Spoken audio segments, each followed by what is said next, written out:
Today we'll do the third part of the chapter.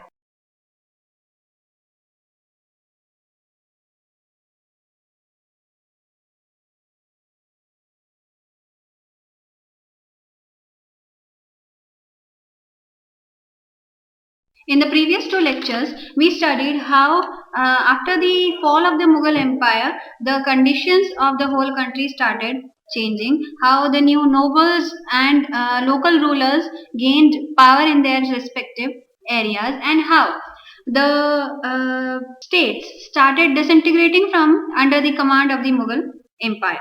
In today's lecture, we start with the first type of states that were earlier under the power of the Mughal provinces and later on gained tremendous amount of freedom, but they informally maintained themselves under the name of the Mughal rule only. The three states were Bengal, Awadh, and Hyderabad, which were ruled by Murshid Quli Khan, Sadat Khan, and Asaf Jah, respectively. So let's start with the state of Bengal.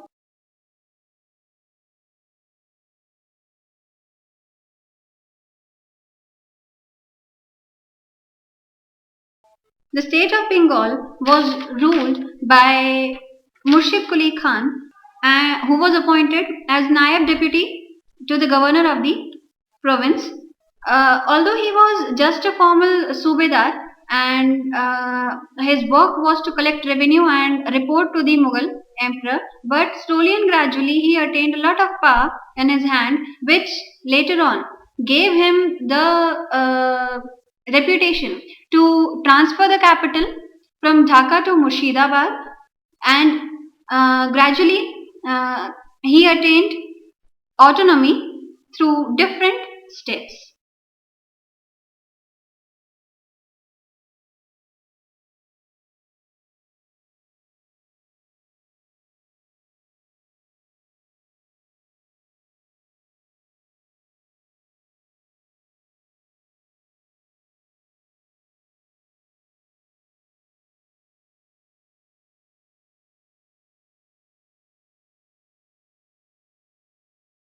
To mention some of the important reforms that Murshid Quli Khan introduced, let's take them one by one. Reorganization of administration,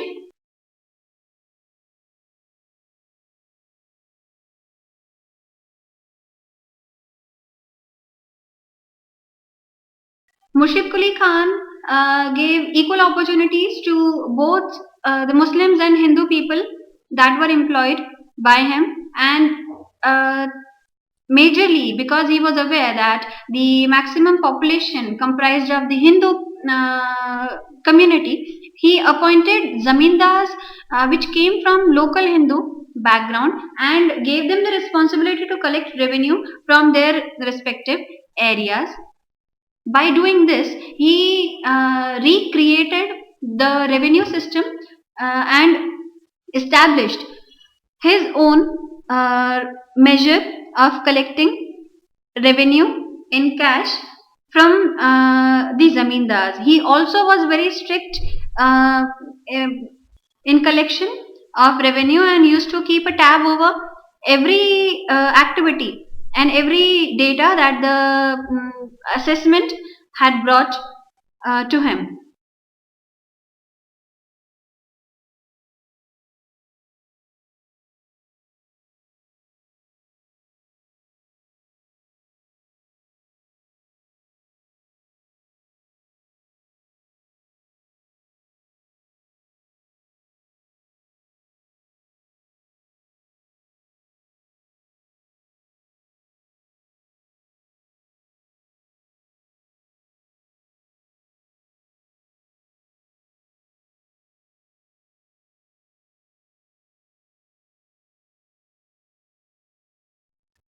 Another change that Murshid Quli Khan brought was expansion of trade and commerce.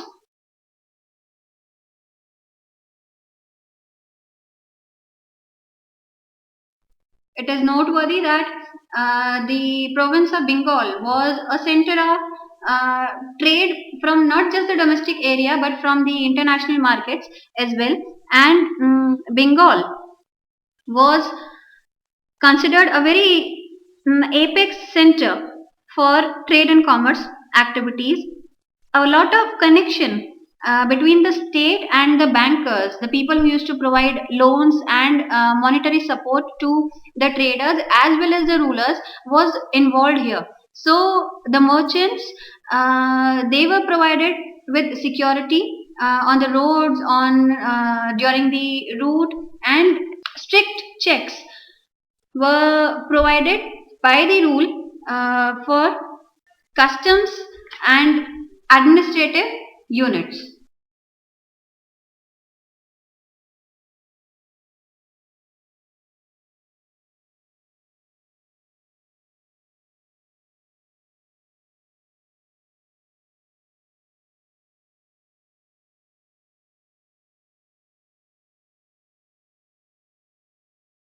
Another feature is reorganization of the financial activities.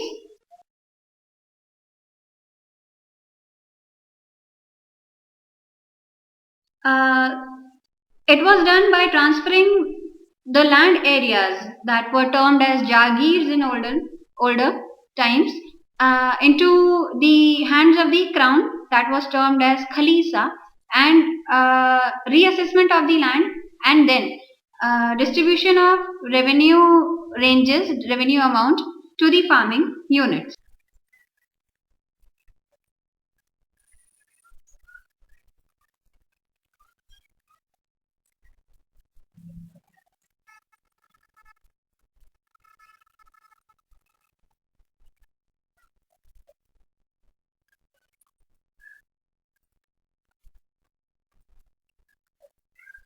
Another change that I missed in the administrative unit, I'm writing it here, that the capital was transferred from Dhaka to Murshidabad. That was a big decision to be taken by any local ruler, which was earlier done by only the Mughal emperors.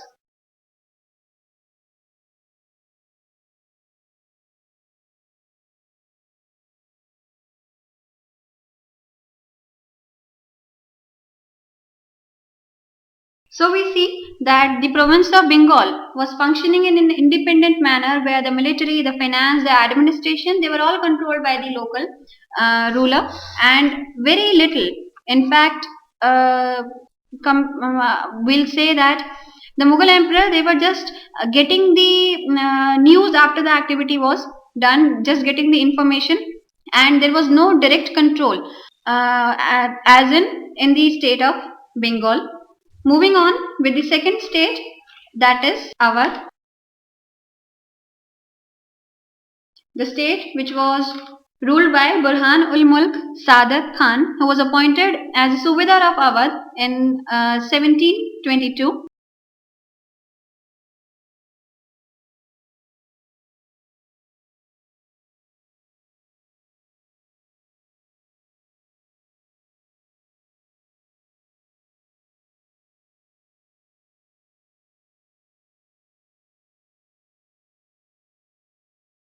Like in Bengal, we see that the zone of Awadh, like we mentioned in the previous lecture, we showed it on the map as well, that it contained the zone of Ganga Yamuna, Doab belt, the whole fertile zone. So it was very significant for from the point of view of the revenue collection.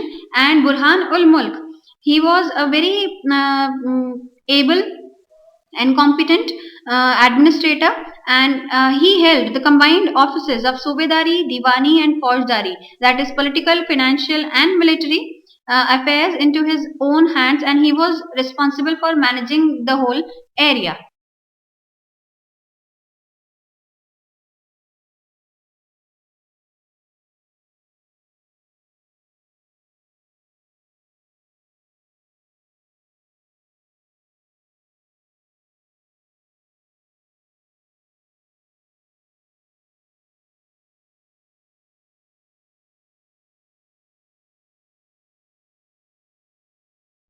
The features that the zone of Awadh carried were The first action that Burhan al Mulk took was reducing the number of Mughal employees in his administrative system. He reduced the number of office holders, the Jagirdars, that were previously appointed by the Mughals, and also reduced the size of the Jagirs and transferred the areas or the land into the hand of the Jagirdars who were loyal to him, not to the Mughal Empire. This was done to keep a check over the whole revenue collection system so that he can get an actual report of what is the actual amount of money that he is getting, and whether he is getting it in a complete number or not.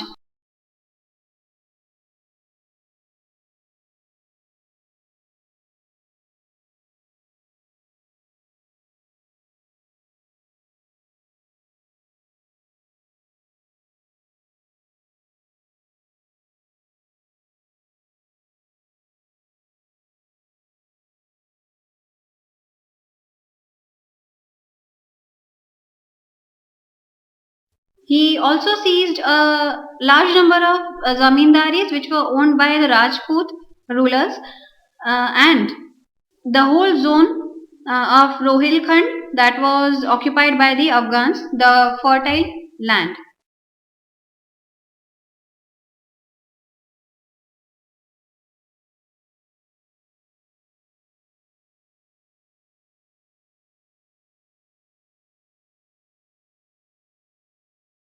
The third and important change that he introduced was that the new community called the Mahajans, who were basically the lenders who would provide money to the state, were brought into limelight. The collection of tax, the right to collect taxes, was auctioned first, and the highest bidder usually would get the right to collect taxes, as this individual was owning a lot of money. In this respect, he had the power to finance the state in cases of requirement, in cases of emergency. So these people, they became the lenders, the money holders of the state, the bankers of the state, and became an important part of the whole administrative unit.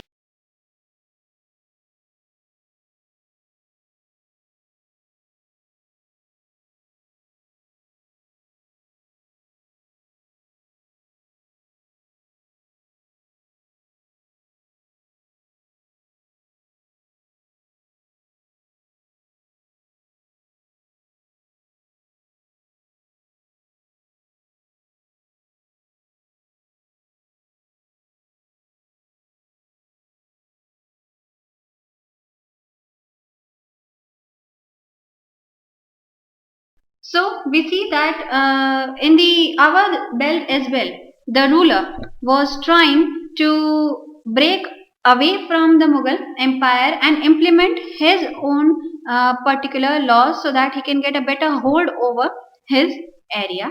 The last state was Hyderabad, which was occupied by Nizam ul Mulk Asaf Jha.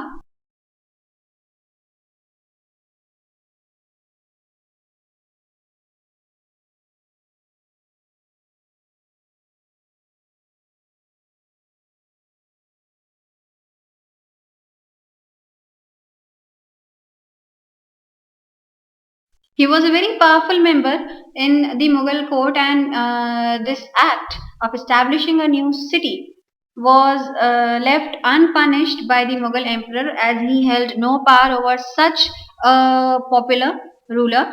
He was under the command of the Mughal emperor Farooq Sir. Later on, Asaf Jha brought his changes into the state, like bringing skilled soldiers and new changes in the administration. As we know that the Hyderabad belt was a central area which was connecting the north and south part of the country and was in continuous turmoil because of the Marathas. But still, he gathered a lot of power in his hand and became the actual ruler of the zone.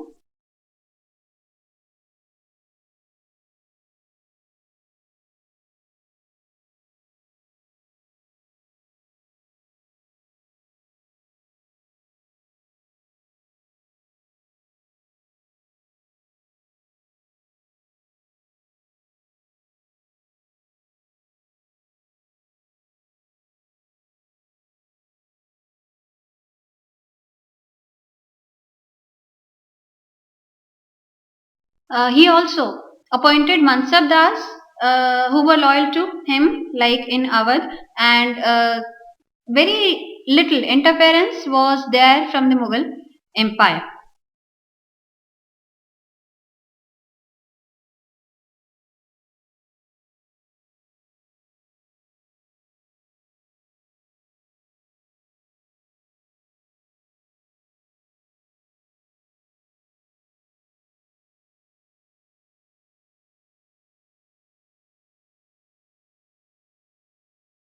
So we see that these three states, they were indirectly under the Mughal emperor, but they were functioning in an independent manner and continuously were trying to gain more power in their hand by making changes like in administration, in military, or in financial activities. In the next lecture, we'll continue with these rulers.